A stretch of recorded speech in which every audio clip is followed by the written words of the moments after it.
Bonjour tout le monde. Comme d'habitude, on va attendre 2-3 minutes le temps que tout le monde arrive et puis après on est parti.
Bonjour à tous. Bon, on va commencer parce que j'ai un train à prendre juste après. Donc du coup, j'aimerais pas finir trop tard. Alors écoutez, bonjour à tous. J'espère que vous allez bien. Donc comme chaque mercredi, on se retrouve pour échanger à propos d'une thématique particulière. Celle que j'ai décidé d'aborder aujourd'hui, qui apparemment vous a plu puisque vous êtes présents, ça va être l'avantage concurrentiel et plus particulièrement le sujet qu'on a décidé de traiter ensemble, enfin plutôt que j'ai décidé de traiter et auquel vous avez adhéré, c'est comment être le seul avocat qu'on va appeler. Finalement, comment faire la différence entre vous et vos concurrents potentiels. À l'intérieur du webinaire, je parlais beaucoup de l'avocat par rapport à d'autres avocats, mais vous savez aujourd'hui que la concurrence pour un avocat n'est pas forcément issue de ses confrères ou de ses consoeurs. Elle va venir d'Internet de façon extrêmement simple, elle va venir des legal tech, elle va venir d'autres acteurs du marché que peuvent être des experts comptables pour l'ITIP des CPI, de simples conseils extérieurs. Vous allez avoir beaucoup plus de concurrence que ce que vous avez. Et donc là, le sujet vraiment de ce webinaire aujourd'hui, c'est comment faire pour être le seul avocat que ses clients appellent, ou plutôt que ses prospects appellent. Donc, on va fonctionner en 4 temps aujourd'hui. Déjà, je vais vous expliquer ce qu'est un avantage concurrentiel. On ne va pas ressortir les manuels d'école de commerce. Mon objectif, ce n'est pas que vous soyez des docteurs en économie, mais simplement que vous ayez les bons réflexes pour que derrière, vous sachiez matérialiser un avantage concurrentiel par rapport à une clientèle déterminée.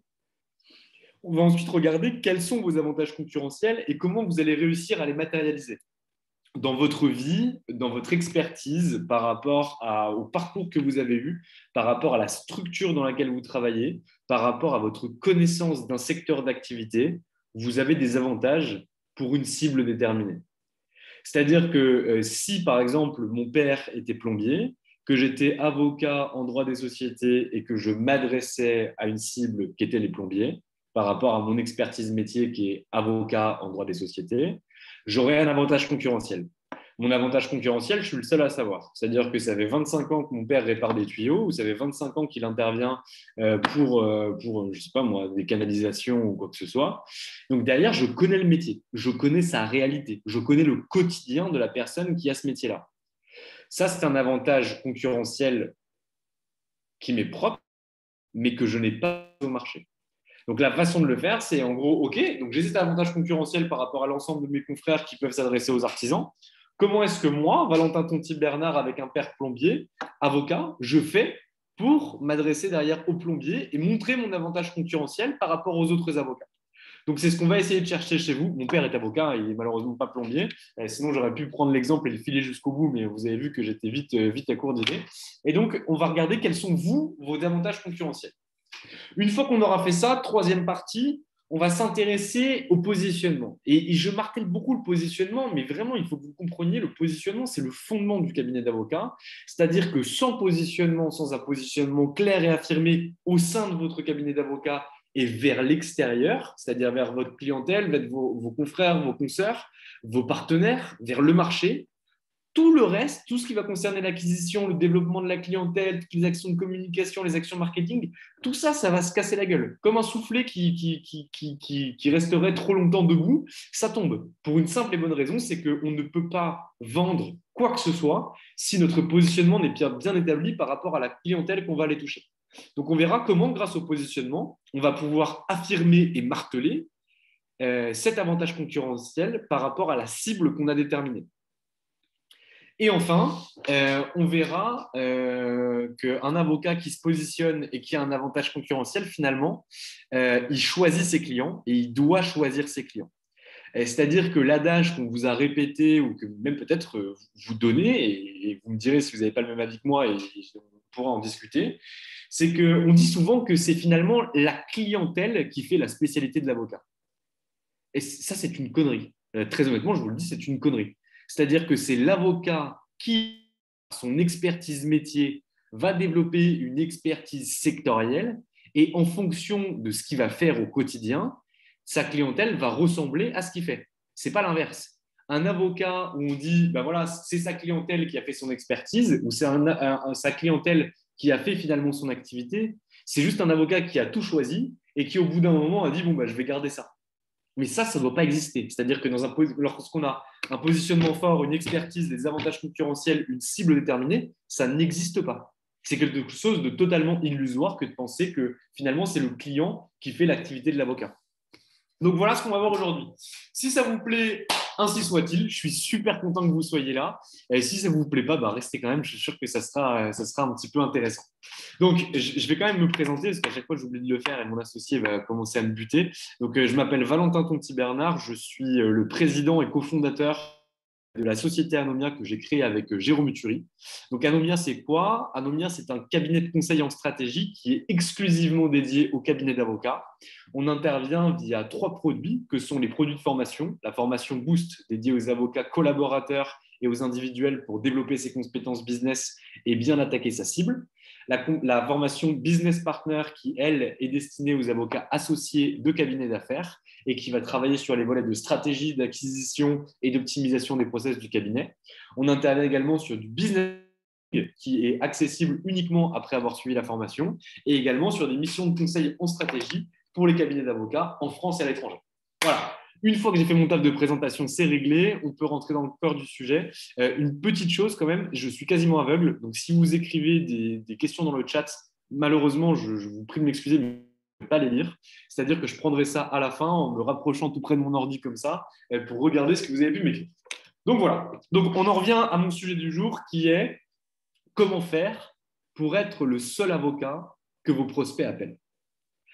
Je vais commencer par une petite introduction avant de vous expliquer ce qu'est un avantage concurrentiel et je pense que ma petite intro va vous permettre de mieux comprendre ce que je dis. Je ne suis pas là pour être sympa, je suis là pour vous dire ce que je pense vraiment.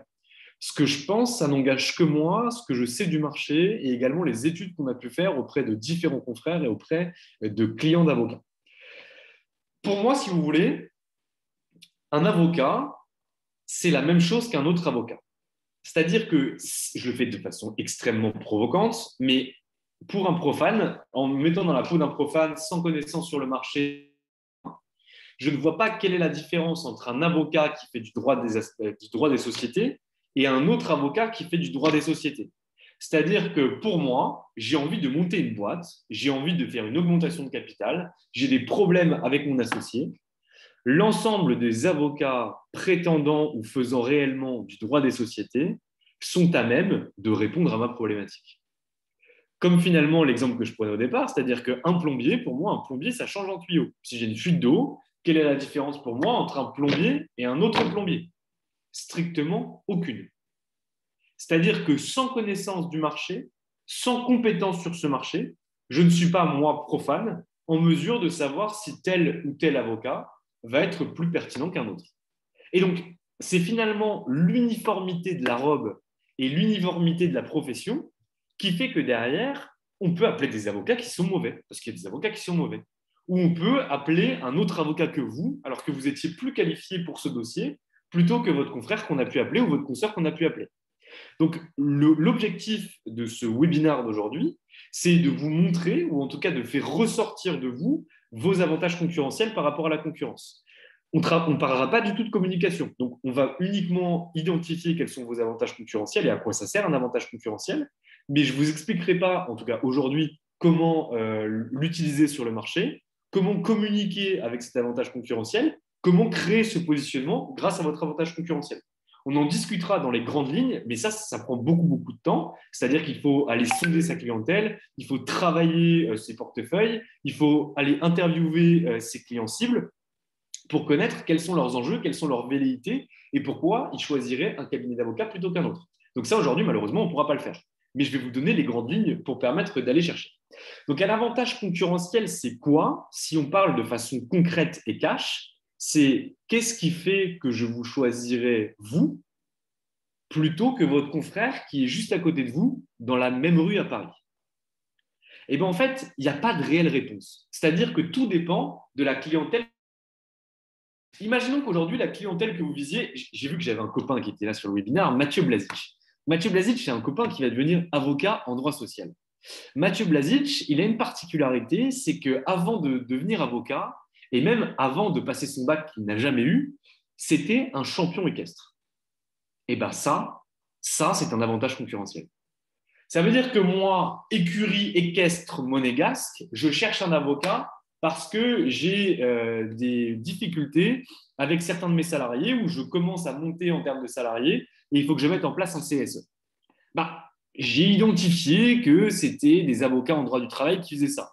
C'est déjà une bonne chose si c'est identifié parce qu'on a plein de contacts qui viennent nous voir en nous disant bah, voilà, j'ai besoin de faire ça, il faut que je m'adresse à un avocat en social, en travail, en droit des sociétés, c'est quoi la différence? Donc déjà, il y a déjà ce travail. Donc, imaginons qu'il sache déjà, cet écurie équestre, qu'il faut aller voir un avocat en droit social.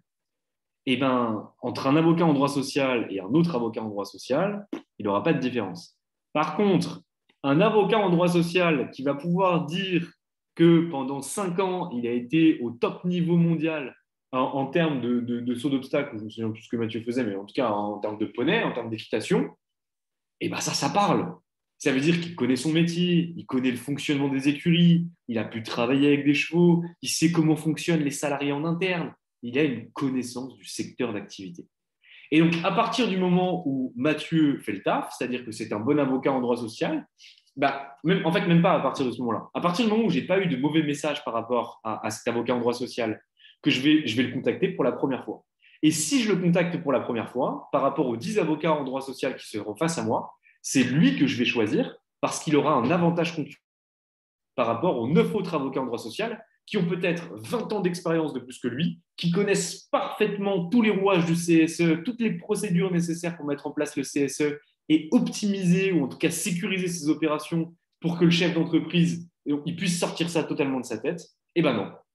Le chef d'entreprise qui a une écurie équestre ira de prime abord et à 95% sûr vers l'avocat en droit social qui a affiché une expertise par rapport à ce secteur d'activité. Et ça, je peux vous le garantir. On peut prendre des paris ensemble. On se rappelle quand vous voulez. Je peux vous le garantir. Donc, un avantage concurrentiel, je vous l'ai expliqué par l'exemple et maintenant on va rentrer un peu plus dans le fond. C'est ça. C'est qu'est-ce qui fait que vous, par rapport à une cible donnée, vous avez des éléments objectivables qui vont faire qu'un client va plutôt vous contacter vous plutôt que votre confrère. Donc, vous comprenez bien que quand je développe ça de cette façon-là, un avantage concurrentiel ne peut pas être général. C'est-à-dire que je ne peux pas dire, voilà, moi, cabinet d'avocat, je suis le meilleur. Ben oui, mais ça n'engage finalement que vous. Vous êtes le meilleur pourquoi? Vous serez peut-être le meilleur pour une intégration fiscale et un apport cession pour un dirigeant d'entreprise qui va céder son entreprise et vous réussirez peut-être à faire une optimisation fiscale. Mais si vous êtes le meilleur sur ce sujet-là, prouvez-le. Montrez-moi quel est votre avantage par rapport à un autre avocat fiscaliste. Si vous m'expliquez, ou en tout cas si vous affichez clairement sur votre site internet, sur vos cartes de visite, sur des vidéos que vous allez pouvoir faire au sein d'interviews, dans des articles que vous écrivez, que finalement vous êtes le meilleur grâce à l'expérience parce qu'en fait, vous êtes l'expert absolu à 150 0 BTR et qu'on vous contacte majoritairement pour cette question et que vous avez pu réaliser ça pour de grandes entreprises du CAC 40, des ETI, des groupes familiaux cross-border et également pour des dirigeants de start-up, c'est pas pareil. Là, ça veut dire que vous avez quand même un avantage concurrentiel qui est fort. C'est-à-dire que vous avez développé une réelle spécialité scientifique et opérationnelle parce que vous avez déjà traité un certain nombre de dossiers conséquents qui fait que vous ne vous appelez plus seulement expert. C'est les autres qui vous appellent expert. Et là, tout est la différence. Mais on peut avoir des avantages concurrentiels qui sont complètement différents. Par exemple, par rapport à la langue. Nous, on a un avocat qu'on adore, chez qui on était encore allé la semaine dernière avec mon associé, qui est un de nos clients récurrents qu'on accompagne sur du coaching. Il est avocat en arbitrage international. Il disait, oui, mais tu sais, moi, Valentin, je n'ai pas d'avantage concurrentiel particulier, je ne sais pas. Et donc, on discutait avec lui, et en fait, on se rend compte qu'il parle couramment anglais et surtout allemand. Qui parle allemand aujourd'hui? Qui, en France, parle allemand? Très peu de gens. Et en arbitrage, encore moins. Donc ça, c'est un avantage concurrentiel qui fait qu'on va pouvoir aller chasser des sociétés dont le siège social est en Allemagne, qui investissent en France et qui ont des difficultés par rapport à l'arbitrage. On va également pouvoir aller chercher des sociétés allemandes qui ont des filiales en France. On va pouvoir aller chercher des sociétés allemandes qui investissent dans des pays francophones, typiquement au Bénin, par exemple. Et donc là, le simple fait de parler une langue supplémentaire devient un avantage concurrentiel qu'il est nécessaire d'afficher. L'avantage concurrentiel, il peut aussi se situer au niveau d'une structure. Ça peut être aussi de dire, mais en fait, voilà, moi, cabinet d'avocat, je ne sais pas, moi, je ne connais pas les dates de création de cabinet, donc je vais raconter une grosse bêtise, mais en tout cas, moi, cabinet d'avocat en droit des affaires multispécialiste, j'interviens depuis 80 ans sur les sociétés, sur les PME, dont le dirigeant détient encore 80% au moins de son capital en propre. Ah, bah là, c'est pas pareil. Ça veut dire que là, vous avez une expérience et une ancienneté qui est validée par votre durabilité dans le temps. Et ça, c'est un gage de qualité.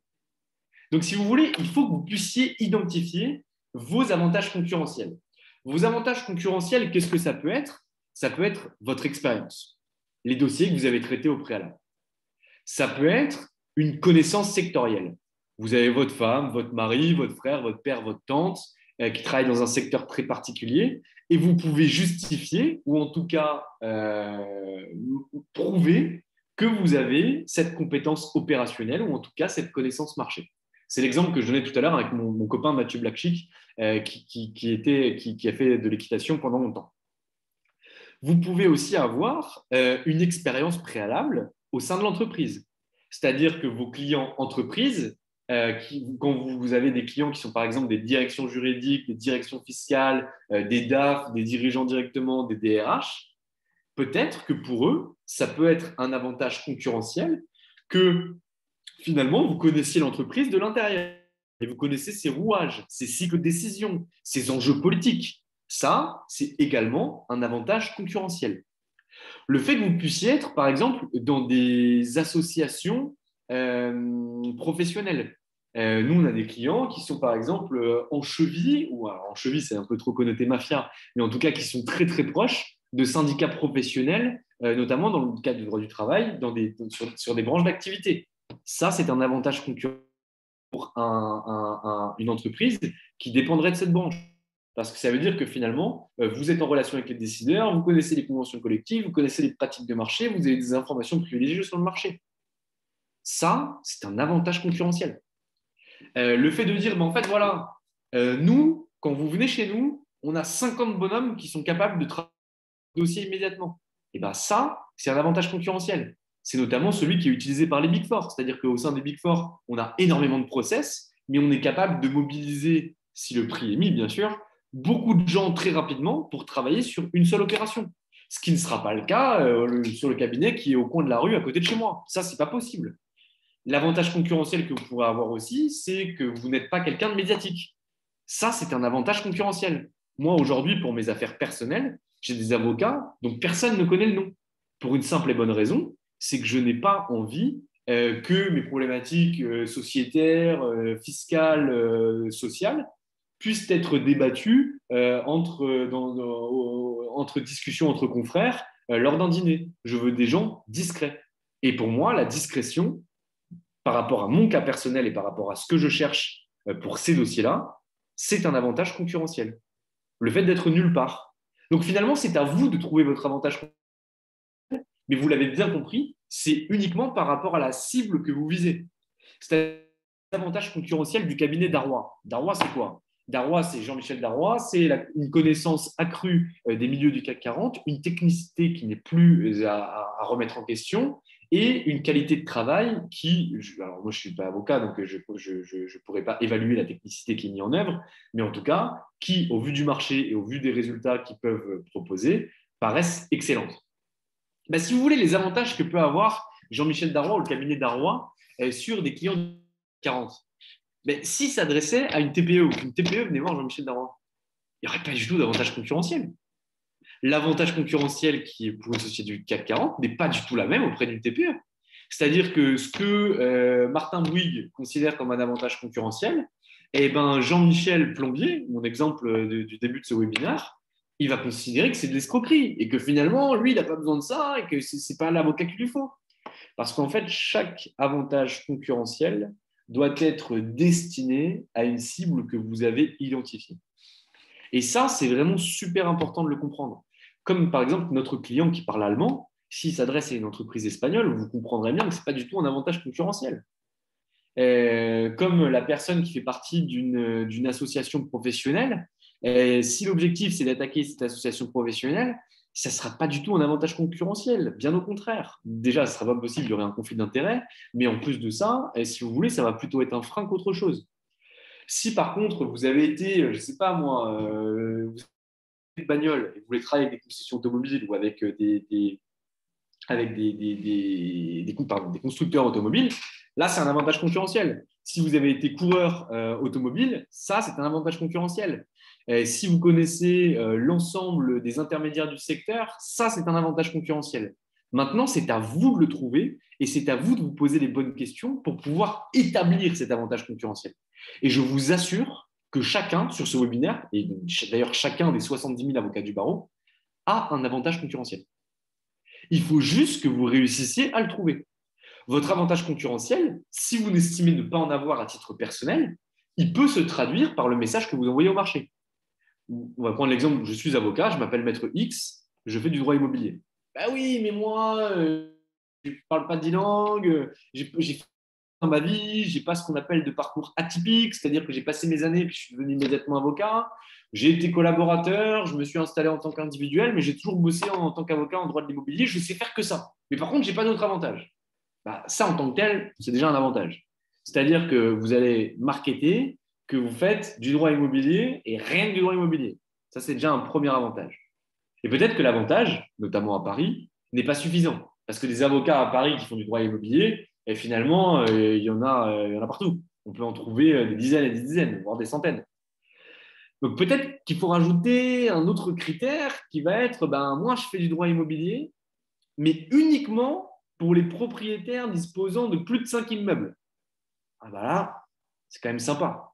C'est-à-dire que finalement, on va sortir les petits propriétaires de l'équation en disant je ne m'adresse pas à vous, mais par contre, on va intéresser les autres.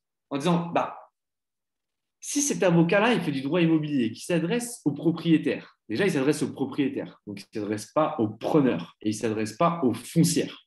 Donc, c'est déjà un élément distinctif qui fait qu'on réduit le scope d'intervention. Mais en plus de ça, il ne s'adresse pas aux petits propriétaires, mais aux moyens propriétaires comme moi. Et bien, Banco, c'est mon avocat. Et je vous assure que c'est des raisonnements qu'il faut avoir. C'est des raisonnements qui sont extrêmement simples, mais qu'on peut appliquer partout.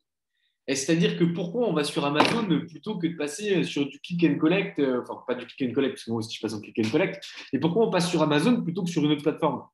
Et pour une raison très simple. L'avantage concurrentiel d'Amazon, c'est que vous êtes livré en moins de 24 heures. Moi, je suis étonné. Alors, mea culpa, je déteste le faire, mais je n'avais pas le choix. J'ai commandé des bouquins en stratégie d'entreprise. Je les ai reçus en 12 heures. Et bah, c'est un sacré avantage concurrentiel. L'autre avantage concurrentiel d'Amazon, c'est qu'il est capable de vous livrer un satellite nucléaire et des stylos bics et des gommettes pour vos gamins. Et ben, avantage concurrentiel, c'est-à-dire qu'on peut tout trouver et tout se faire livrer dans le même colis. Bah, ça, c'est un avantage concurrentiel. Donc, c'est à vous de faire ce travail et c'est à vous de réfléchir sur ce que va être vos avantages concurrentiels et ceux que vous allez mettre en avant par rapport aux cibles que vous allez vouloir avoir. Je me répète, mais ça fait partie de la pédagogie, c'est super important. Si vous devez retenir qu'une chose de ce webinaire, c'est ça. C'est-à-dire que là, si vous l'avez déjà compris, que vous l'avez retenu, que vous avez imaginé, vous pouvez vous déconnecter, vous avez tout. Vraiment, il n'y a que ça d'important. Il faut que vous réussissiez à le faire pour toucher votre clientèle. Si, imaginons qu'au sein de votre cabinet d'avocat, vous avez 3 cibles, eh bien, ça sera à vous de marketer 3 avantages concurrentiels, un par cible. Et si vous en avez 2 sur une cible déterminée, allez-y. Si vous n'en avez pas sur une cible déterminée, essayez d'en trouver un. C'est super important. Donc, imaginons qu'au sein de mon cabinet, voilà, on est 3 associés, on est 2 collaborateurs. Je vais essayer de trouver des avantages concurrentiels pour chacun de mes associés parce qu'en fait, on a 3 secteurs d'activité, donc 3 centres de profit. Il y en a un qui fait du droit social, c'est Mathieu Blažič. Il a un avantage concurrentiel, c'est le droit équestre, donc on va adresser les écuries. J'ai un autre associé qui s'appelle Denis Bikov, c'est un excellent ami à moi, qui travaille chez Loyens au Luxembourg. Lui, il a cette particularité-là, c'est qu'il était pâtissier avant de devenir avocat et il parle russe et ukrainien. Alors, honnêtement, je vous avoue que dit comme ça, je ne sais pas où on va claquer les avantages concurrentiels, mais il faut creuser. C'est-à-dire que s'il fait du droit fiscal et qu'il parle russe et ukrainien, alors peut-être que pour la pâtisserie, ça ne va pas être super pertinent. Bah, encore que, si on dit qu'on va aller toucher les groupes de boulangerie, pâtisserie ou plus globalement alimentaires et artisanaux ukrainiens, russes ou en tout cas russophones qui souhaitent investir en France, bah, désolé, mais des avocats qui rivalisent avec ces 2 avantages concurrentiels-là, plus son expertise ultra pointue en droit fiscal, vous pouvez chercher autant que vous voulez, il n'y en a pas. Hein. C'est-à-dire que présenté comme ça, il n'y en a pas. Si on le présente différemment, c'est-à-dire que ni plus ni moins il fait du droit fiscal, ah bah là, il y a plein de concurrence. Et par contre, sur le secteur extrêmement précis que je viens d'identifier, il n'y en a pas. À moins que sur ce webinaire-là, j'ai quelqu'un qui soit russophone et qui soit pâtissier avant de devenir avocat, ce qui m'étonnerait fortement, mais vous voyez ce que je veux dire. J'espère que ça vous est utile ce que je dis, mais il faut vraiment que ça puisse infuser. C'est qu'il faut qu'on puisse identifier des avantages concurrentiels par centre de profit pour pouvoir attaquer ces centres de profit et être pertinent par rapport aux cibles que vous avez déterminées. Aujourd'hui, un avantage concurrentiel comme le fait de parler russe et ukrainien, ben, ça ne fera pas la différence si vous adresserez à Carrefour. Mais par contre, si vous adressez à Auchan, qui a ouvert il y a 20 ans à Auchan Tomblenov en Russie, ben, c'est vraiment pertinent d'avoir un avocat qui parle ces 2 langues-là. Ou ça peut être pertinent d'avoir un avocat qui comprend, je ne sais pas moi, dans une chaîne d'approvisionnement, je sais pas, chez Maison Kaiser, on les a interviewés là, sur notre dernier podcast, sur notre premier podcast de Objectif Client, ben, une directrice juridique qui aurait un avocat qui était pâtissier avant de devenir avocat, ben, je ne sais pas, ça fait sens. On prend le métier, le mec. Il sait de quoi c'est fait, il sait comment on monte des gâteaux, il sait comment on travaille le pain, il connaît les enjeux, il connaît la fourniture, il connaît la difficulté de se lever le matin à 3 heures du mat pour aller faire son gâteau. Vous voyez ce que je veux dire? C'est-à-dire qu'il a ça en lui. Et donc ça, c'est un avantage concurrentiel. Donc voilà. Donc j'espère que grâce à ça, vous avez compris qu'est-ce que c'était un avantage, ce que c'était, pardon, pas qu'est-ce que je dis, horrible, ce qu'était un avantage concurrentiel. Et surtout, j'espère que les exemples que j'ai pu vous donner et les réflexions que j'ai pu partager avec vous, elles vous aideront à creuser et à trouver vos avantages concurrentiels. Et c'est sûr et certain, vous en avez. Si vous n'en trouvez pas, vous m'envoyez un mail à valentin@anomia.fr. On se prend un rendez-vous de 30 minutes gratuit au téléphone et je vous aide à trouver votre avantage concurrentiel. Avec grand plaisir. Et je vous assure qu'on en trouvera un. Ok, maintenant qu'on a identifié ce que c'était un avantage concurrentiel, ou en tout cas que c'est moins une nébuleuse et qu'on voit ce que c'est, que vous avez réfléchi, ou en tout cas que vous allez faire à trouver, vous, quels sont vos avantages concurrentiels. Maintenant, on va passer au positionnement. Le positionnement, et je parle de positionnement marketing, positionnement stratégique, le positionnement marketing va vous servir à affirmer votre avantage concurrentiel ou vos avantages concurrentiels. C'est-à-dire que si on prend l'exemple de mon pote Mathieu Blažič. Mathieu Blažič, il était avant de devenir avocat. Donc, il connaît le secteur d'activité de l'équitation, peut-être qui peut intéresser des équipementiers qui vont s'intéresser à l'équitation, des écuries, des sportifs de haut niveau, peu importe. Si Mathieu Blazic le garde pour lui, bah, finalement, personne ne le saura. C'est-à-dire que l'intérêt de l'avantage que pourra avoir Mathieu sur le marché, il va être limité aux clients qui vont le contacter. Si vous voulez, si on ne l'affirme pas sur le marché et qu'on ne dit pas je suis l'avocat des cavaliers ou je suis l'avocat des écuries, je suis un avocat spécialisé en droit équestre parce que, un, je suis avocat et que, deux, je suis un ancien professionnel au JO en équitation, bah, finalement, on ne viendra pas vous chercher. Donc, ça veut dire que cet avantage concurrentiel doit être couplé avec l'affirmation de votre spécialisation sur le marché. Sans ça, votre avantage concurrentiel sera fort, mais ne sera pas aussi fort. Et c'est là toute la différence. C'est-à-dire que si aujourd'hui vous faites des droits des sociétés, il faut que vous puissiez déterminer un secteur d'activité qui est majoritairement relayé par votre portefeuille client. Je ne sais pas, vous vous rendez compte que sur un droit des sociétés, vous intervenez à 30% du temps pour la franchise. Vous dites, bah voilà, moi j'ai envie de développer la franchise. Je axer l'ensemble de mes actions marketing sur une cible de franchise, soit franchiseur, soit franchisé. Et toute ma communication que je vais pouvoir réaliser sur LinkedIn, sur des formations, sur des articles, sur des contenus, je vais l'axer à 300% sur la franchise. Et je ne fais que ça.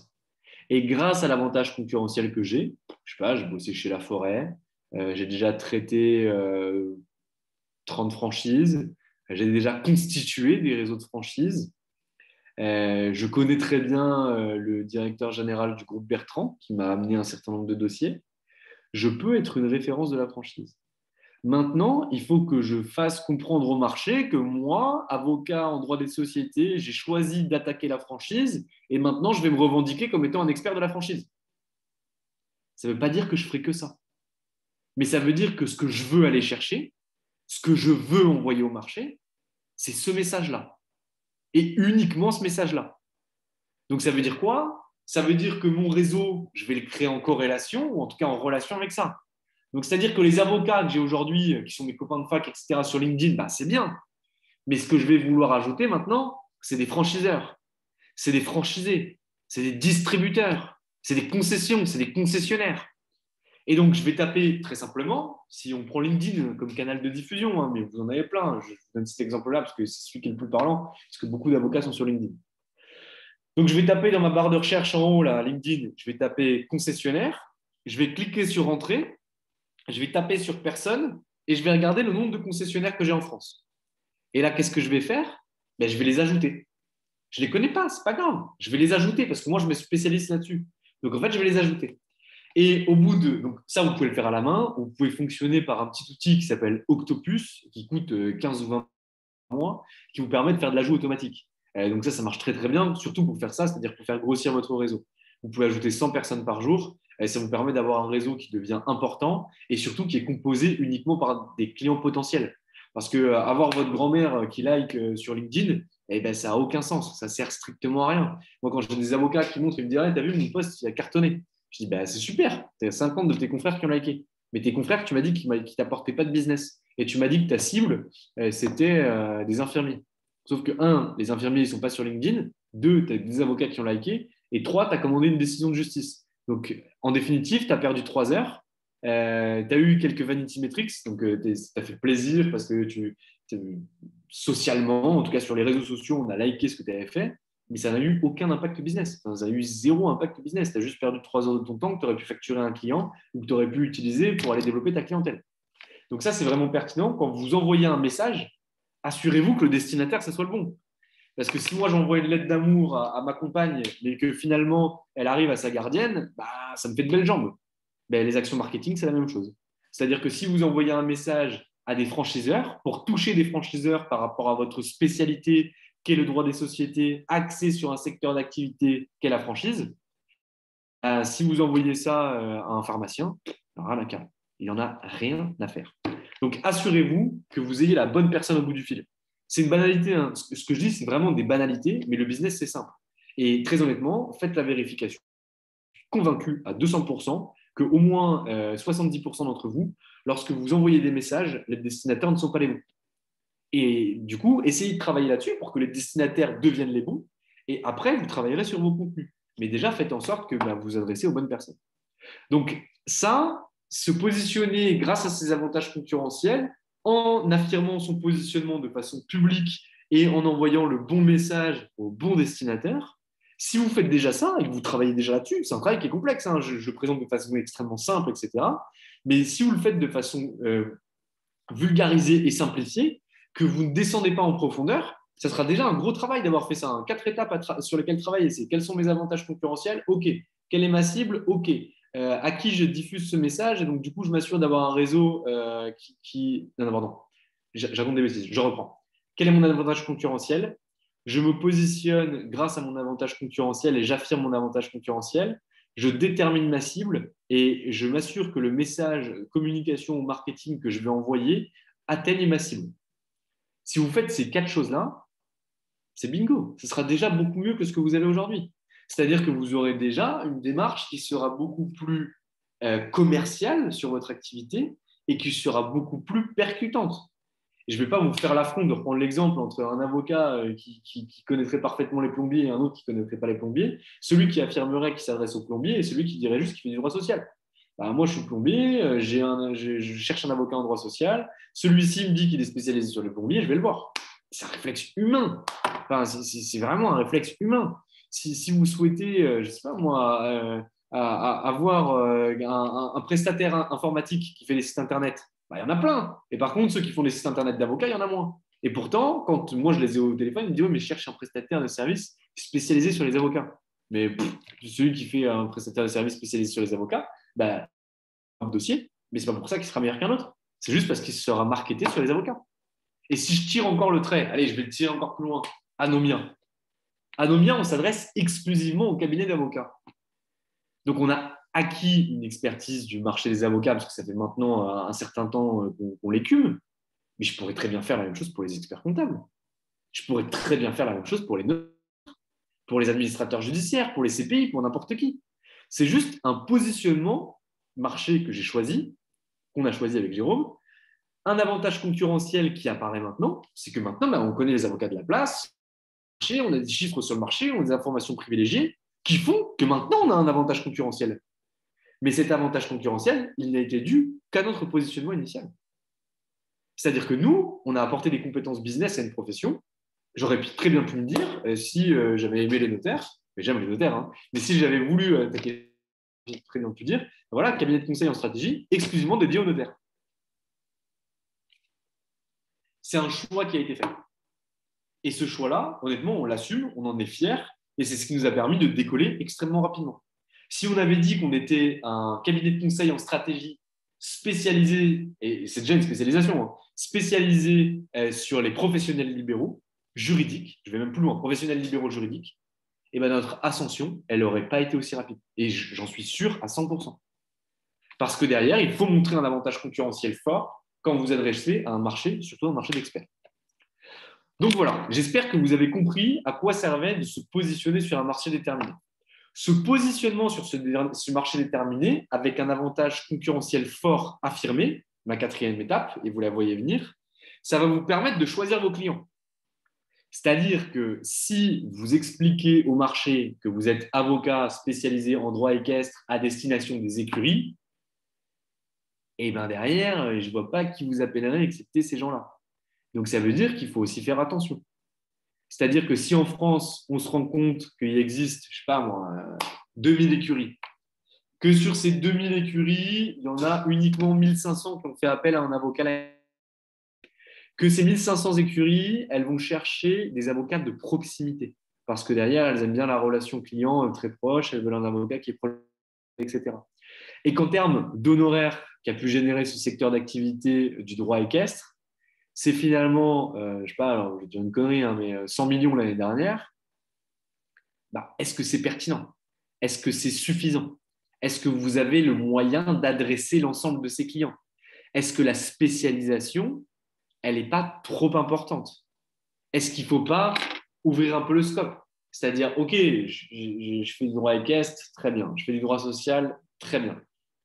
Maintenant, est-ce que je veux toucher, grâce à mon avantage concurrentiel, uniquement les écuries, les cavaliers, la Française des Jeux, potentiellement, sur les courses de chevaux, elle doit avoir beaucoup de problématiques qui sont liées au droit social et qui doivent toucher aux chevaux. Et je suis sûr que le fait d'avoir été cavalier professionnel, c'est un avantage concurrentiel. Est-ce que je vais m'occuper des sociétés d'équipements sportifs qui vont équiper en casque, en bombe, les chevaux avec des étriers, etc. Est-ce que je vais m'occuper des sociétés, des associations ou même des sociétés qui défendent les droits animaliers liés aux chevaux? Vous voyez, à quel niveau, en fait, j'élargis ou je rétrécis mon scope? Et c'est là la spécialisation. C'est-à-dire que la spécialisation, elle n'est pertinente que si vous avez un marché en face de vous. Si le marché est trop petit, dans ce cas-là, c'est que la spécialisation est trop fine.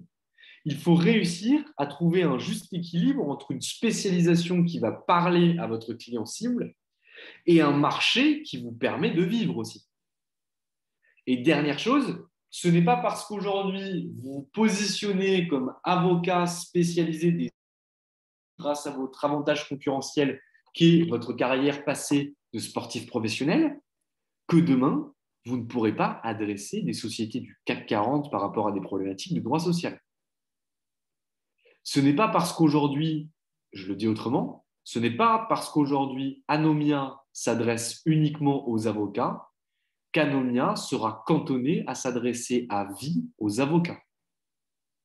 C'est-à-dire qu'une fois que vous aurez, alors nous, j'appelle ça très vulgairement tabasser un segment, c'est-à-dire qu'une fois que vous aurez acquis une certaine part du marché, rien ne vous empêchera d'ouvrir un second segment. C'est typiquement ce qu'a fait Amazon. Moi, je ne réinvente pas la roue du carrosse. Moi, je lis des bouquins, je vais voir le marché, je vais rencontrer des acteurs, mais je ne suis pas un inventeur. C'est-à-dire que Amazon, avant de devenir la pieuvre multicéphale qu'elle est aujourd'hui, elle était spécialisée sur un petit segment qui était les livres rares qu'on ne trouvait pas en librairie. Alors vous imaginez, entre ça, ce que je viens de vous dire là, et Amazon aujourd'hui. Une fois qu'ils ont atteint 60, 70, 80% de ce marché-là, qu'est-ce qu'ils ont fait? Ils sont passés sur les disques rares qu'on ne trouvait pas chez les disquaires. Et une fois qu'ils ont atteint 60-70% de ce marché, ils sont passés, alors je ne sais plus ce que c'est après, mais peut-être sur les DVD, ou peut-être sur les livres de façon globale, ou peut-être sur, je sais pas moi, du papier toilette parfumé. J'en sais strictement rien. Ce que j'essaie de vous expliquer, c'est que segment par segment, on arrive à bâtir un empire. Si on s'adresse de façon globale à un marché en disant je suis avocat en droit social, bah, très bien. Mais ça ne permet pas de s'adresser à une personne déterminée, ça ne permet pas de retenir l'attention de quelqu'un, ça ne permet pas d'être trouvé de façon simple sur Internet, ça ne permet pas tout ça. Ça ne permet pas d'avoir une recommandation qui soit aussi endémique que si vous aviez une spécialité beaucoup plus resserrée sur le droit social. Nous, on a un super avocat qui est notre client d'ailleurs, qui s'appelle Vincent Le Fauchère. Lui, je peux en parler maintenant parce qu'il a témoigné sur Anona, donc je peux en parler. Lui, il est spécialisé en droit du travail sur le travail temporaire. Il ne fait que sur son activité, il a une branche de son activité qui ne fait que du travail temporaire. Donc, il est spécialisé sur tout, comme client, il a toutes les boîtes d'intérim, etc. Il a un cabinet qui tourne du feu de Dieu. Mais peut-être que vous seriez spécialisé sur les AT-MP ou une forme particulière d'accident de travail, maladie professionnelle, qui vous permettrait justement de faire la même chose que lui. C'est-à-dire en se positionnant en disant, moi, avocat, je ne fais que des accidents du travail et des maladies professionnelles sur les entreprises industrielles automobiles. Ben, si en France, on a, je sais pas, 400 000 personnes qui travaillent dans le monde de l'automobile, et qu'on se rend compte, grâce aux petits taux là, qu'on a, qui nous sont envoyés par l'URSSAF, qu'au sein de ce secteur d'activité, on a, je ne sais pas, je vais raconter une bêtise, mais 4% d'accidents du travail. Ça veut dire que sur mes 400 000 personnes qui travaillent dans l'automobile, je vais avoir 4% qui, par an, vont avoir un accident de travail ou une maladie professionnelle. Si j'arrive à me positionner comme étant le leader de ce marché, on va dire que je prends 2000 balles par ATMP, j'en sais rien, je ne connais pas les prix, enfin je connais les prix, mais je raconte des bêtises. 2000 balles par ATMP, qu'est-ce que je fais? Ça veut dire que je vais prendre 400 000 et je vais prendre 4% de 400 000. Donc 4% de 400 000, ça fait combien? J'en sais strictement rien, je fais un bac littéraire, je ne suis pas très très bon en maths. Mais en tout cas, ça doit faire quand même pas mal. Ça fait 4 000, je crois, un truc comme ça. Peut-être que j'ai oublié un zéro, peu importe. Donc ça fait 4 000. 4 000 personnes que je peux potentiellement adresser via l'intermédiaire de constructeurs, de concessionnaires, de distributeurs de pièces ou autres. Et bien 4 000 personnes que je peux facturer 2 000 euros, ça me fait déjà 8 millions d'euros de chiffre d'affaires. Et ouais. Ça veut dire que sur une toute petite spécialité, que peut être les accidents, donc le droit social, je prends le droit social, je le divise en deux, protection sociale, droit du travail, je ne vais traiter que les accidents du travail et les maladies professionnelles. Je ne vais pas le traiter pour le commun des mortels. Moi, je vais le traiter uniquement pour les entreprises de l'automobile. Eh bien, désolé, moi, je trouve que ça, c'est canon. Ça, c'est un vrai avantage concurrentiel. Alors après, oui, au quotidien, c'est pas super excitant, vous n'allez pas kiffer, etc. Mais ça peut être en tout cas la partie émergée ou en tout cas la partie publique de votre activité et derrière avoir des parties qui sont plus passionnantes, entre guillemets. Nous, on intervient beaucoup avec François Mazon, qui est l'ancien directeur général de Capgemini et qui est devenu aujourd'hui avocat. Lui, il fait du droit pénal des affaires, mais il a du pénal général. Il n'est pas rentable sur le pénal général, il le fait gratos. C'est son activité plaisir. C'est le fait de pouvoir aller défendre la veuve et l'orphelin ou le petit Dilos du coin à Marseille, parce qu'il est à Marseille et à Paris. Ça lui fait plaisir. Il aime faire ça, mais il sait que c'est son activité plaisir. Et donc, que sur le reste du temps, sur son activité en droit pénal des affaires, il doit être rentable. Et ça, c'est super important. Donc voilà. Donc pour résumer un petit peu ce webinaire, donc je vous laisse poser vos questions. Qu'est-ce qu'on a vu? On a vu déjà, en tout cas, je l'espère que j'ai été clair et que vous avez passé le bon message, parce que je ne peux pas avoir de réponse à ça, ça me frustre énormément. Donc, on a vu ce que c'était un avantage concurrentiel. OK. J'espère que les réflexions que j'ai pu avoir avec vous vous permettront un petit peu de voir ce que pourrait être votre avantage concurrentiel. Donc, fouillez un petit peu dans votre passé, fouillez dans votre entourage, fouillez dans vos portefeuilles clients, fouillez peut-être dans ce que vous avez vu à la fac, je sais pas, dans un mémoire que vous avez écrit, dans des que vous avez publié, peu importe. Trouvez quelque chose qui peut faire la différence par rapport à vos confrères et vos consoeurs sur le marché. Ensuite, on a vu que l'avantage concurrentiel soit fort et exprimé sur il fallait que votre positionnement soit en corrélation avec cet avantage concurrentiel et que vous puissiez l'affirmer de façon marketing. Dire, voilà, je suis avocat en droit spécial, spécialisé de l'équitation, parce que moi, avant d'être avocat, j'étais professionnel de l'équitation. Voilà, très bien. Une fois qu'on a fait ça, c'est très bien. Et enfin, on voit que lorsqu'on a un avantage concurrentiel, qu'on le market bien, c'est-à-dire qu'on l'affirme sur le marché, qu'on se positionne en fonction de ça, et bien derrière, ce n'est pas ces clients qui vous choisissent, mais c'est vous qui choisissez vos clients. Et donc, le degré de spécialisation, c'est très important. Il faut le choisir en corrélation avec le marché qui s'offre à vous. Si le marché est trop important, c'est-à-dire que vous n'avez pas assez réduit et que vous n'êtes pas assez spécialisé. Si le marché est trop petit, ça veut dire que derrière, vous n'avez pas assez élargi votre spécialisation et que cette spécialisation vous amènera à votre perte. Donc voilà. Alors j'espère que ce webinaire vous a plu. Et si ce n'est pas le cas, lancez des tomates virtuelles. Et sinon, je vais vous laisser poser vos questions. Et si vous n'en avez pas, des questions plus perso à me poser, comme d'habitude, soit passer par LinkedIn, Valentin Tonti Bernard, soit derrière m'envoyer un mail à contact@anomia.fr ou à valentin@anomia.fr et j'y répondrai sous 24 heures. Alors, sauf pour les 5 prochains jours, parce que je m'en vais rejoindre mon ami pâtissier fiscaliste à Luxembourg. Voilà. Donc, je vous laisse poser vos petites questions. J'espère que ça vous a plu. Et puis, je reste à votre disposition. Donc, posez vos petites questions dans le chat si vous voulez.